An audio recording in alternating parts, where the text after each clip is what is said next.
ఒక ఊరిలో చిన్న పల్లెటూరు ఉండేది. ఆ పల్లెటూరులో ఒక పిల్లి ఉండేది. ఆ పిల్లి పేరు ఎవ్వరికీ తెలీదు. దానిని ఎవ్వరూ పిలిచేవారు కాదు, గౌరవించేవారు కాదు. అందుకే అందరూ దాన్ని పూర్ క్యాట్, పూర్ క్యాట్ అని పిలిచేవారు. పాపం పిల్లి. అది రోజు పొద్దున్నే లేచి కిరాణా షాపుల దగ్గరికి, హోటళ్ళ దగ్గరికి, చెత్తబుట్టల దగ్గరికి తిరుగుతూ ఆహారం కోసం వెతికేది. కానీ ఎవ్వరూ దానిపైన దయ చూపించేవారు కాదు. దానిని అసలు ఎవరూ పట్టించుకునేవారు కాదు. దానిపై అందరూ కసురుకుంటూ దూరం పెట్టేవారు. ఒకరోజు పిల్లి చాలా బలహీనంగా జలుబుతో బాధపడుతూ ఉండేది. అయినా సరే దానిని అసలు ఎవరూ పట్టించుకునేవారు కాదు. పిల్లిని ఎవరూ పట్టనిచ్చేవారు కాదు. పిల్లి పిల్లి అని హేళన చేస్తూ ఉండేవారు.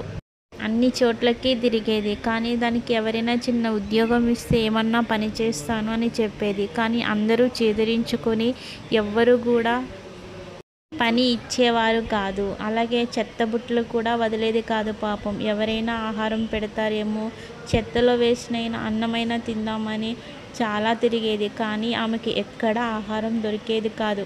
ఆకలితో నీరసించిపోయి రోడ్లన్నీ తిరుగుతూ బికారిలా తయారయ్యేది. వేసుకోనికి బట్టలు కూడా లేకుండా ఉండేవి.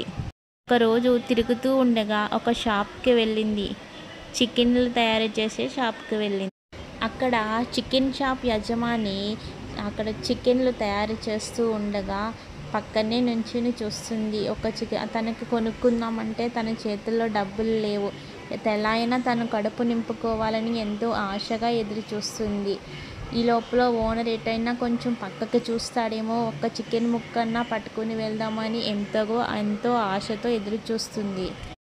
షాపు యజమాని కొంచెం పక్కకు తిరగగా అక్కడ ఉన్న చికెన్ ముక్క తీసుకొని పరిగెత్తసాగింది. ఎలా అయినా తన కడుపు నింపుకోవాలనుకుంది. కానీ అది చూసిన యజమాని తనను వెంబడించాడు. తనను వెంబడించిన యజమాని తనను పట్టుకుని గట్టిగా కొట్టేసరికి ఏమీ చేసేది లేక అక్కడే కుప్పకూలగా కూర్చుండిపోయింది. ఇలా ఇంకా ముందుకు సాగుతూ ఉండగా ఆ పిల్లికి ఏం చేయాలో తెలియక ఒక చోట కూర్చుని ఉంది.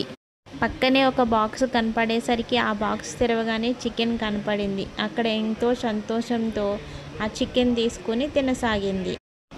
చికెన్తో తన కడుపు నిండిపోయింది. అప్పటికే 4 రోజుల నుంచి ఏమీ తినని పిల్లి ఒక్కసారిగా తనకి కొంచెం ఆహారం దొరకడంతో ఎంతో సంతోషంతో కన్నీళ్లతో సంతోషించింది.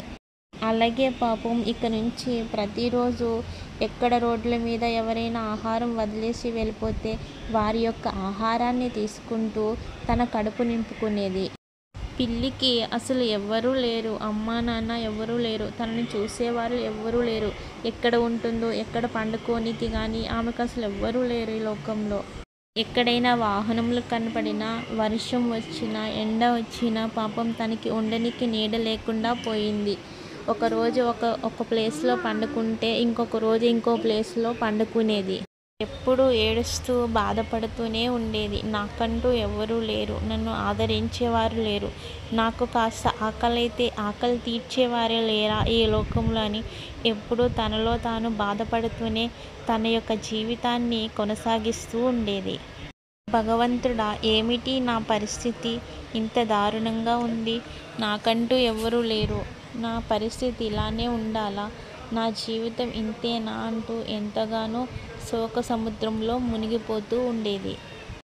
నాకు పనివ్వండి చాలు, నాకు జీతం వద్దు, నా ఆకలి నా కడుపు నింపండి చాలు అని అడిగేది. కానీ తిన రూపాన్ని చూసి చాలామంది ఎవరూ పనివ్వనికి కూడా ఇష్టపడేవాళ్ళు కాదు. తనకంటూ ఎవ్వరూ లేకపోవడంతో ఇన్ని కష్టాలా అని చెప్పి ఎంతగానో ఆలోచించేది. ఏమిటి అలా తను వెళ్ళని ప్లేస్ అంటూ లేదు. అందరినీ అడిగి విసిగిపోయి ఏం చేయాలో తెలియని అయోమయ పరిస్థితిలో ఉండేది పాపం.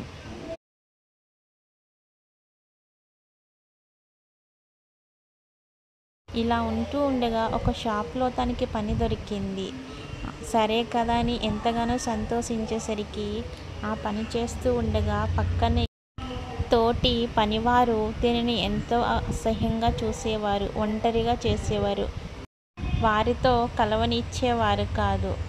కానీ పిల్లి ఎంతగానో దుఃఖిస్తూ ఉండేది. ఎప్పుడూ ఇంత బాధపడుతూనే ఉండాలా ఏంటి భగవంతుడా అనుకుంటూ ఎంతగానో ఏడుస్తుంది. అప్పటినుంచి ఎక్కడ పని దొరికితే అక్కడ పని చేస్తూ ఉండేది. 4 రోజులొక దగ్గర, 4 రోజులొక దగ్గర. మళ్ళీ ఆమెని ఉద్యోగంలోకెళ్ళి తీసేసేవారు. ఎక్కడ పని చేసినా కొంచెం కూడా విలువ ఉండేది కాదు పిల్లికి. అలా కష్టపడుతూ ఎంతగానో ప్రతి రూపాయి దాచుకుంటూ ఉండేది. ఎవరూ లేని పిల్లి అక్కడక్కడ పని చేసుకుంటూ ఒక్కొక్క రూపాయితో పైకి లేస్తూ ఒక్కొక్క మెట్టు ఎక్కసాగింది. ఎలా అయినా గొప్పది కావాలని ఆలోచన చేసి తన దృఢ సంకల్పంతో మెల్లమెల్లగా ధనికురాలిగా మారగలిగింది. ఒకప్పుడు తిననీకి తిండి ఉండేది కాదు. కట్టుకోనీకి బట్టలుండేటివి కాదు. ఎక్కడుంటుందో తెలీదు. ఎక్కడ నిద్రపోతుందో తెలీదు. అలా గడిపిన జీవితం ఈరోజు ఎంతగానో డబ్బున్న ధనికురాలైపోయింది. చాలా డబ్బులు సంపాదించసాగింది. మంచి బట్టలు వేసుకుంటుంది. తనకు నచ్చిన ఫుడ్ తింటుంది. తనకు నచ్చిన ఇంట్లో ఉంటుంది. ఇది చూసి పిల్లి ఎంతగానో సంతోషించి, ఇప్పుడు ఎలా ఉండేది నా జీవితం, ఇప్పుడు ఎలా మారింది, అందుకే పడ్డవాళ్ళెప్పుడూ చెడ్డవాళ్ళు కాదంటారు కదా, ఇదేనేమో.